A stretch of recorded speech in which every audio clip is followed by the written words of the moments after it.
आपके साथ मैं हूं रेणु कैलाश। बात संत सतलोक और अब सियासत की। जी हां, संत के आश्रम से जिस तरह की गतिविधियां संचालित होती रही हैं, जिस तरह से उसके आश्रम से हथियार बरामद हुए हैं, शक्तिवर्धक दवाएं बरामद हुई हैं, वो तत्कालीन सरकार की सक्रियता पर भी कई सवाल खड़े कर रही है। सबसे पहले एक रिपोर्ट आपके लिए।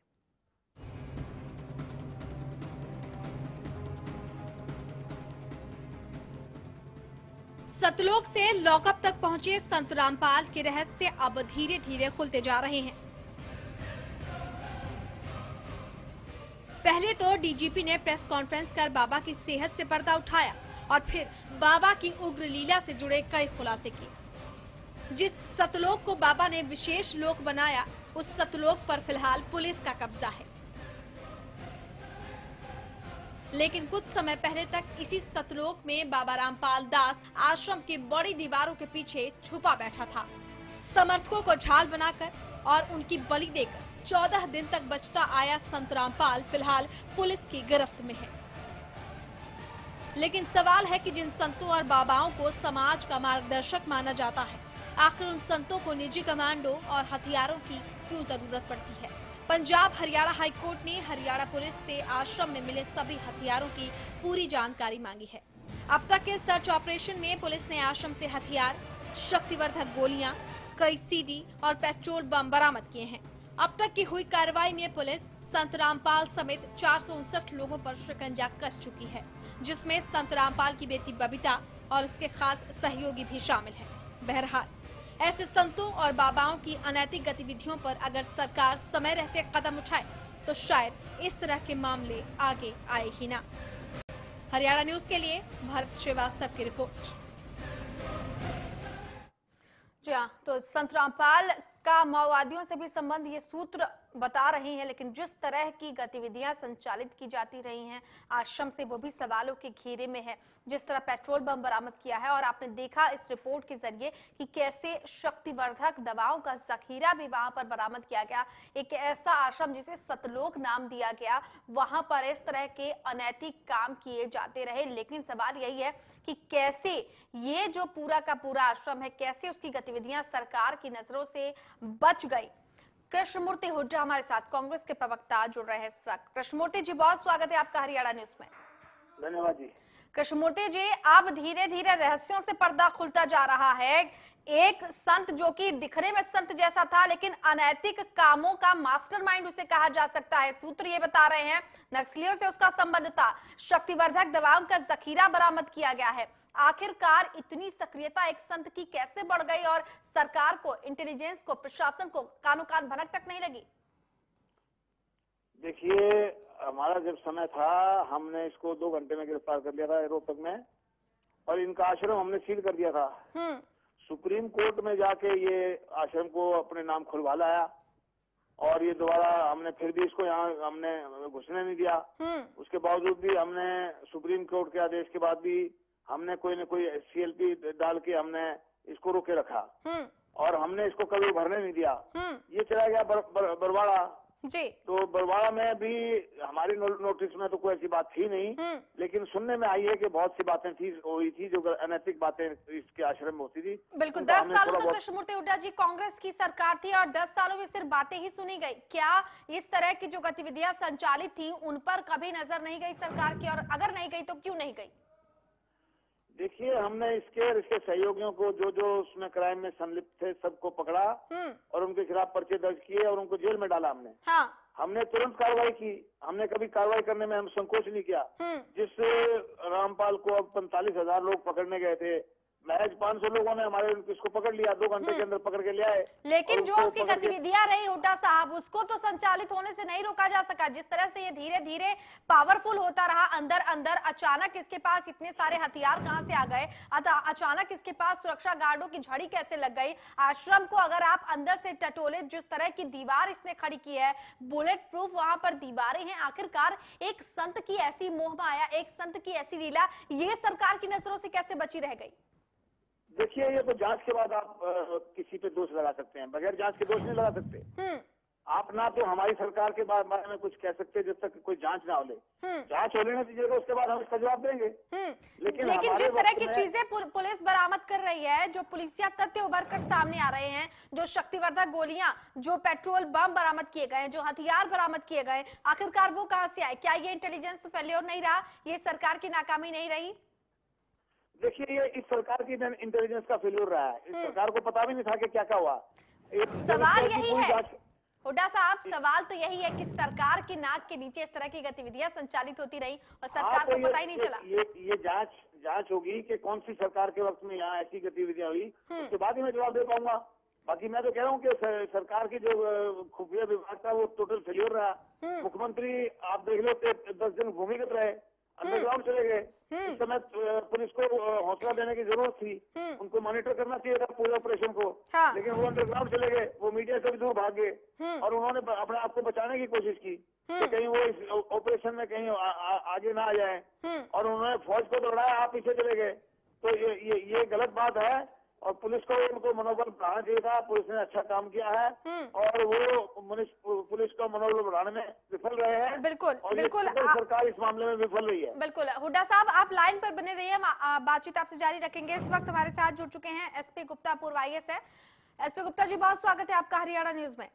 धन्यवाद जी। एसपी गुप्ता जी, अब जिस तरह से रहस्यों से पर्दा उठता जा रहा है, ये बाबा कितना खतरनाक और कितना पावरफुल रहा है, कैसे कैसे उसे संरक्षण मिला है, अब उन तमाम तथ्यों से पर्दा धीरे धीरे उठ रहा है। सूत्र ये भी बता रहे हैं कि इसका नक्सलियों से संबंध रहा। आखिरकार कैसे एक सरकार इतनी बेपरवाह, ऐसी बाखबर हो सकती है कि एक सत धीरे धीरे इस तरह की गतिविधियों को अंजाम देता रहा, उसमें सक्रिय रहा? आप बिल्कुल ठीक कह रहे हैं। ये जी देखिए, जितने भी ऐसे ये सो कॉल्ड बाबाज हैं और दूसरी माइनॉरिटी कम्युनिटी की भी इंस्टीट्यूशन हैं, इन पर बहुत सी ऐसी संस्थाएं हैं जहां इनके एंटी सोशल एलिमेंट से और इस तरह के संबंध हैं। हाँ। और इसका एक ये बहुत बड़ा जागता उदाहरण है जो आपने बरवाला में देखा है। अब देखिए, किसी को कोई आभास ही नहीं हुआ और ये तो अच्छा हुआ, इसको थोड़ा ठीक ढंग से बाद में प्रशासन ने इसको संभाल लिया। अदरवाइज यहाँ पता नहीं कितनी कैजुअलिटी हो जाती, क्योंकि इनका ये जब जो पागल हो जाते हैं तो फिर उसमें कुछ सोचते ही नहीं कोई। केवल अपने बारे में ही सोचते हैं। बिल्कुल। एसपी गुप्ता जी, आपसे बातचीत जारी रखेंगे। बीजेपी नेता GL शर्मा इस वक्त हमारे साथ फोन लाइन पर जुड़ चुके हैं। GL शर्मा जी, बहुत स्वागत है आपका हरियाणा न्यूज में। धन्यवाद बहन जी। अभी कृष्णमूर्ति हुड्डा जी से मेरी बातचीत हुई, कांग्रेस के नेता हैं। उनका साफ तौर पर यह कहना है कि जब उनका शासनकाल था तो इसे पकड़कर जेल में डाल दिया गया। ये जो गतिविधियां संचालित हुई आश्रम में, आपको क्या लगता है इतनी सक्रिय कैसे रही? इतनी बाखबर कोई सरकार या इंटेलिजेंस कैसे हो सकती है? जिस तरह से अब हथियारों का जखीरा बरामद किया जा रहा है, तमाम आपत्तिजनक चीजें बरामद की जा रही हैं संत के आश्रम से। देखिए, ऐसा है, 10 साल तक कृष्णमूर्ति हुड्डा जी की ही सरकार थी। वर्तमान मनोहरलाल खट्टर जी की सरकार को बने हुए 1 महीने के आसपास हुआ है और इतना बड़ा जो जखीरे की आप बात कर रहे हैं वो एक दिन में नहीं आता। तो ये कांग्रेस के शासनकाल में जमा करता रहा, इसको संरक्षण था कांग्रेस सरकार का। और ये जो कह रहे हैं, इनके समय में करौथा में इस तरह का हुआ जिसमें कैजुअलिटीज हुई थी। तो कृष्णमूर्ति हुड्डा जी स्वयं फेल्योर हैं। हम ये कहते हैं कि ऐसे मसलों पर राजनीति नहीं की जानी चाहिए और उसके साथ बाबा और संत नहीं लगाना चाहिए। वो सिर्फ एक जेई था और जेई के नाते उसने अपने व्यापार को बढ़ाने के लिए चोला पहना और उसमें बहुत से ऐसे लोग जुड़ गए होंगे जो हमारे देश में भावनात्मक लगाव बड़ा भारी रहता है, जो चोला पहन लेता है उसके प्रति। उस नाते से इसने इस तरह की भीड़ इकट्ठी करी। और जहां तक बात है कि सरकार की फेल्योर की या खुफिया तंत्र की, बिल्कुल नहीं फेल्योर था। सरकार को सब कुछ पता था, लेकिन इतनी कैजुअलिटी ना हो, महिला और बच्चे जो अंदर जबरी बंधक बनाए गए थे उनके साथ कोई अत्याचार ना हो, उनकी कोई कैजुअलिटी ना हो, इसलिए बड़े तरीके से सहानुभूति पूर्वक बड़े धैर्य से इस काम को अंजाम दे के उसको गिरफ्तार कर लिया और कोर्ट में पेश कर दिया जाएगा। GL शर्मा जी, लेकिन सरकार की गलती रही है? अगर सरकार या हमारा पुलिस तंत्र जबरदस्ती वहाँ पे करता तो जो निर्दोष लोग मारे जाते, फिर ये कांग्रेस ही ऐसे बोलते हैं। इनके समय में ऐसा हुआ है, इसलिए मैं कहना चाहता हूँ कि बिल्कुल बिल्कुल हुड्डा साहब जवाब देना चाहेंगे आप? भी गिरफ्तार कर लिया भाई, कृष्णमूर्ति जी कल ही गिरफ्तार हुआ है। अंडरग्राउंड हो गया तुम्हारे समय में कैजुअलिटी हुई थी, बसें लगाई गई थी, अब की बार ऐसा नहीं हुआ, एक भी कैजुअलिटी नहीं हुई पुलिस से। मुख्यमंत्री कहाँ थे? बिल्कुल बिल्कुल कहाँ थे मुख्यमंत्री? कृपया आप दोनों से अनुरोध है, कृपया एक एक कर अपनी बात रखें। जानकारी ले रहे थे। जीएल शर्मा जी, जीएल शर्मा जी जवाब देने दें आप कृष्णमूर्ति हुड्डा को। कृष्णमूर्ति हुड्डा जी आप अपना पक्ष रख सकते हैं, आप अपना जवाब दें। जिस तरह के आरोप लगाए जा रहे हैं जीएल शर्मा की तरफ से, वो इस मामले से डरते रहे, अपने वोटों के चक्कर में वो चुपचाप रहे और वो कहीं भी उनकी कोई प्रतिक्रिया नहीं आई। वो स्वयं होम मिनिस्टर है, उनको चाहिए था मॉनिटर करना पूरे ऑपरेशन को। 45,000 की फोर्स बरवाड़ा के अंदर खड़ी थी और हरियाणा पुलिस की 50-55,000 की टोटल फोर्स है। 45,000 लोग वहाँ खड़े थे, एक बार भी उनका हौसला बढ़ाने के लिए वो नहीं आए और ये टोटल फेलियर रही इनकी। अगर ये कोर्ट का आदेश ना होता ये लोग कभी गिरफ्तार नहीं करते। आश्रम में जाते हैं कृष्णमूर्ति जी, क्या आप भूपेंद्र सिंह हुड्डा जी गए थे क्या आश्रम में जब ये झगड़ा किया इसने? रामपाल ने बीजेपी सरकार, आज आप अखबारों का भास्कर अखबार का एडिटोरियल पढ़े, उसमें बड़ा शर्मसार किया इनको कि ये सरकार टोटल फेलियर है, सरकार की। बिल्कुल बिल्कुल कृष्णमूर्ति हुड्डा जी, बिल्कुल यहाँ पर एसपी गुप्ता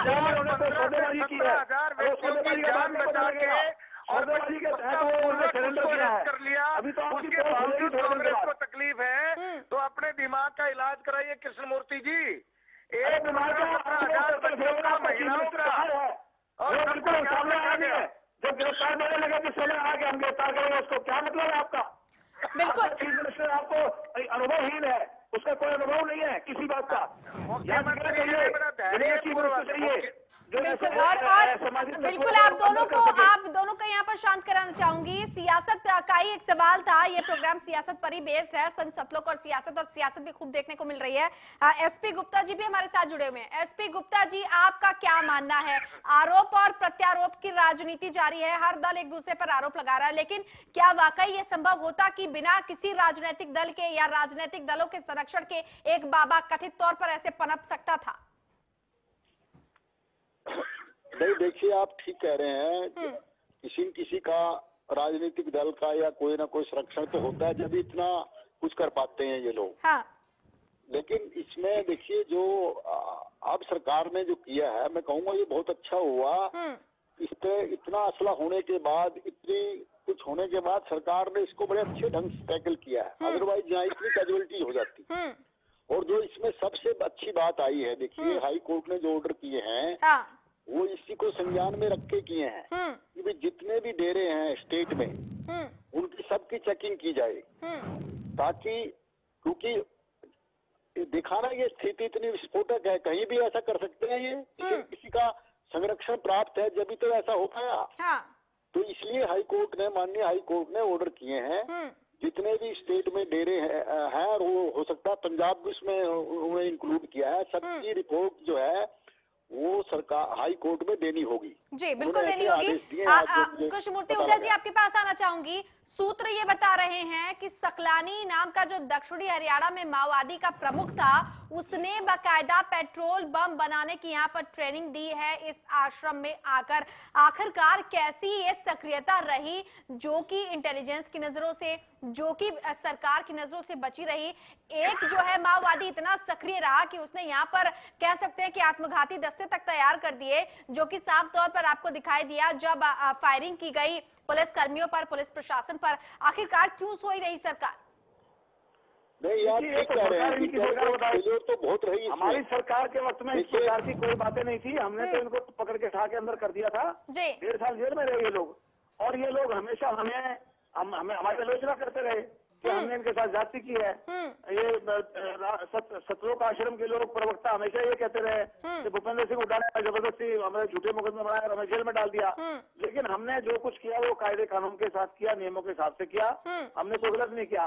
बिल्कुल इसका जवाब लेंगे कृष्णमूर्ति हुड्डा जी, इसका जवाब हम लेंगे। जीएल शर्मा जी भी लगातार कुछ कहना चाह रहे हैं, लेकिन यहाँ पर वक्त एक छोटे से ब्रेक का हो गया है। आप तीनों ही खास मेहमान हमारे साथ बने रहिए, ये चर्चा हम आगे भी जारी रखेंगे, बातचीत आप तीनों मेहमानों से हम जारी रखेंगे, लेकिन वक्त एक छोटे से ब्रेक का है। बहुत जल्द लौट रहे हैं।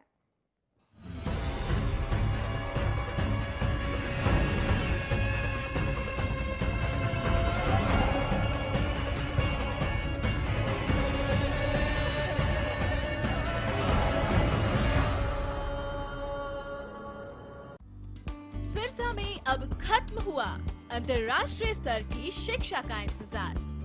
MDLR ग्रुप लेकर आए हैं MDK इंटरनेशनल स्कूल। हरियाणा के हरित क्षेत्र सिरसा में विश्व स्तरीय शिक्षा की खास पहचान। MDK international school Cambridge university London से जुड़े सिरसा के इस पहले रेसिडेंशियल कम डे बोर्डिंग स्कूल के डायरेक्टर हैं कैम्ब्रिज एग्जाम्स के आकलनकर्ता मिस्टर लॉरेंस फ्रे। विश्व स्तरीय शिक्षा के साथ MDK स्कूल में है एयर कंडीशन कैंपस और दूसरी आधुनिक जरूरी सुविधाएं, पुस्तकों से परिपूर्ण लाइब्रेरी और एक स्पेशियस कैफेटेरिया जिसमें बच्चों के लिए मिलेगा हेल्दी खाना। MDK इंटरनेशनल स्कूल की विश्व स्तरीय खेल एवं अन्य सुविधाएं आपके बच्चों का स्वास्थ्य एवं चहुमुखी विकास सुनिश्चित करती हैं।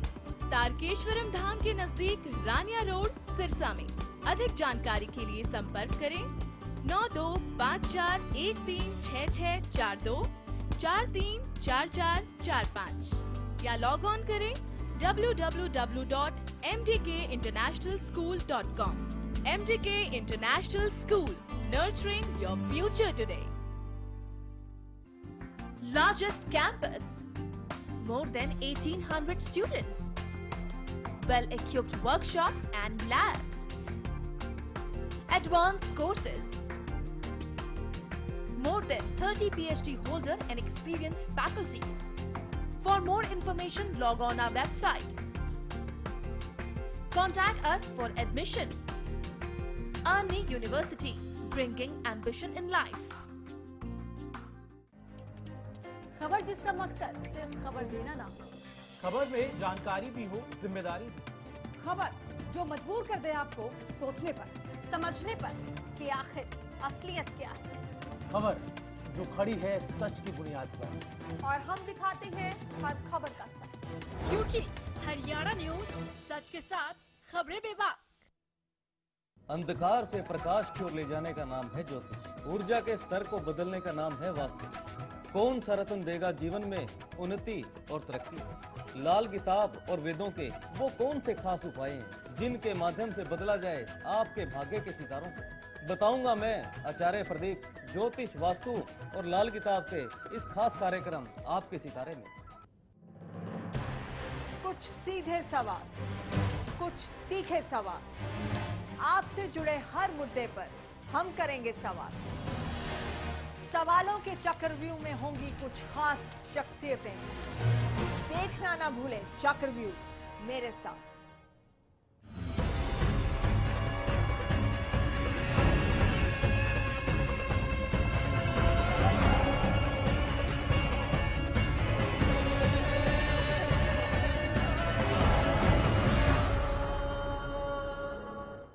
के बाद एक बार फिर से आपका स्वागत है। संत सतलोक और सियासत पर बात कर रहे हैं और सियासत की बानगी आपको देखने को भी मिली किस तरीके से लगातार वार और पलटवार का दौर जारी है। हमारे साथ तीन खास मेहमान जुड़े हुए हैं। कृष्णमूर्ति हुड्डा बीजेपी की तरफ से, जीएल शर्मा हमारे साथ बीजेपी माफ कीजिएगा कृष्णमूर्ति हुड्डा कांग्रेस की तरफ से, जीएल शर्मा हमारे साथ बीजेपी की तरफ से और एसपी गुप्ता पूर्व आईएएस हमारे साथ जुड़े हुए हैं। जीएल शर्मा जी, जिस तरह की बात कृष्णमूर्ति हुड्डा कह रहे हैं, क्या उससे सहमति ये भी जताई जा सकती है कि उनके सरकार के शासनकाल में ये गतिविधियां नहीं थी और अचानक से गतिविधियां सक्रिय हो गई?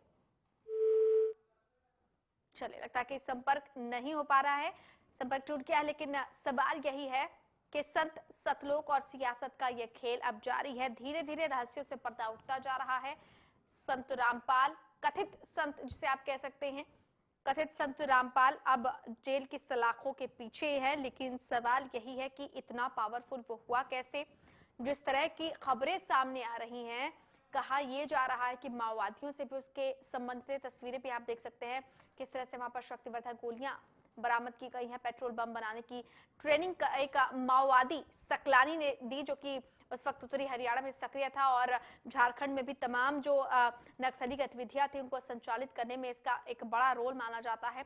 तो सवाल यही है कि कैसे इस तरह की गतिविधियां इस आश्रम में संचालित होती रही, पुलिस प्रशासन, महकमा, इंटेलिजेंस, सरकार ये सब बेखबर रहे या फिर बेखबर बनने का नाटक करते रहे, ये भी अब अपने आप में एक अहम और बड़ा सवाल है। हालांकि अब शिकंजे में है रामपाल, धीरे धीरे और भी रहस्यों से पर्दा उठेगा, लेकिन सवाल यही है कि बिना राजनीतिक संरक्षण के आखिरकार ऐसा कैसे संभव हो पाता। हमारे साथ एसपी गुप्ता लगातार जुड़े हुए हैं, पूर्व आईएएस हैं। एसपी गुप्ता जी, जिस तरह का कह रहे हैं कृष्णमूर्ति हुड्डा, इस पर राजनीति भी जमकर की जा रही है और जिस तरह से अब ये भी सवाल उठ रहा है कि एक जो नक्सली था, पूर्व नक्सली, जिसके तार बताए जा रहे हैं कि बहुत सारी नक्सली घटनाओं से जुड़े रहे हैं, उसने यहाँ पर पेट्रोल बम बनाने की ट्रेनिंग दी है। सवाल यही आखिरकार कैसे इस तरह की गतिविधियां संचालित होती रही, सरकार उससे बाखबर रही बिना राजनीतिक संरक्षण के। देखिए, आप ठीक कह रहे हैं, राजनीति तो अब इसमें आ चुकी है और आगे भी रहेगी, मैं समझता हूँ। और जो ये आपने पेट्रोल बम वाला बताया है, इसमें ये तो स्पष्ट हो चुका है और वहाँ पर इसका प्रदर्शन भी हुआ पेट्रोल बम्स का, आपने देखा। बिल्कुल।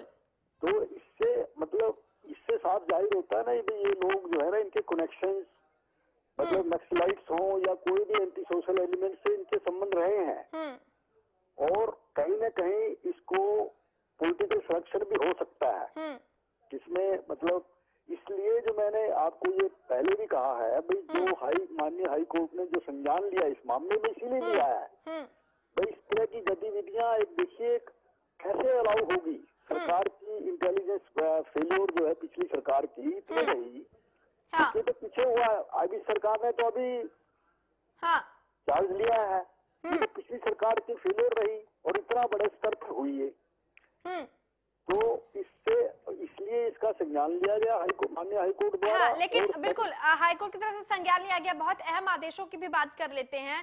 सारी संपत्ति का ब्यौरा देने की बात कही गई है। साथ ही सरकार ने माफ कीजिएगा, कोर्ट ने ये भी पूछा है कि आखिरकार कितना इस पूरे ऑपरेशन में खर्च हुआ। क्या रामपाल की संपत्ति बेचकर पूरे नुकसान की भरपाई की जा सकती है? एसपी गुप्ता साहब।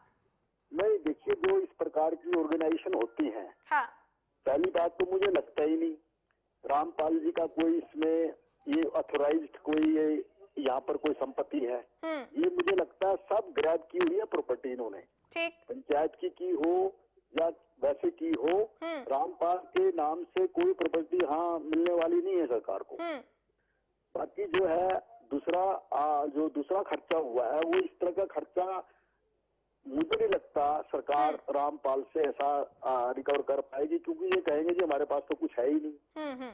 हाँ, अगर जो बैंक अकाउंट्स है वो माननीय हाई कोर्ट पहले ही उनके सील कर चुके हैं, तो अगर बैंक में इनका कोई है तो उससे नेचुरली उससे तो निश्चित रूप से जो है वो लिया जा सकता है। बिल्कुल, यानी इस तरह की गतिविधियों को अंजाम देकर भी वह धता बताता रहा है और इस तरह की जो अवैध चीजें इकट्ठा करके, अवैध संपत्ति इकट्ठा करके भी वो सरकार को धता बता सकता है। बहुत शुक्रिया एसपी गुप्ता साहब हमसे जुड़ने के लिए, इस तमाम बातचीत के लिए। तो सतलुक आश्रम से गिरफ्तार रामपाल दास अब शिकंजे के पीछे है, लेकिन सियासत अब इस पर और जोर पकड़ सकती है, क्योंकि जिस तरह से रहस्यों से पर्दा उठ रहा है कि रामपाल के नक्सलियों से भी संबंधित थे, यहाँ पर अवैध हथियार बनाने की ट्रेनिंग भी दी जाती रही, कैसे सरकारें इससे बाखबर रही, इस पर सियासत आगे आने वाले दिनों में और तेज हो सकती है। फिलहाल मेरे साथ इस बुलेटिन में इतना है, लेकिन प्रदेश की तमाम बड़ी और छोटी खबरों के लिए देखते रहिए हरियाणा न्यूज। नमस्कार।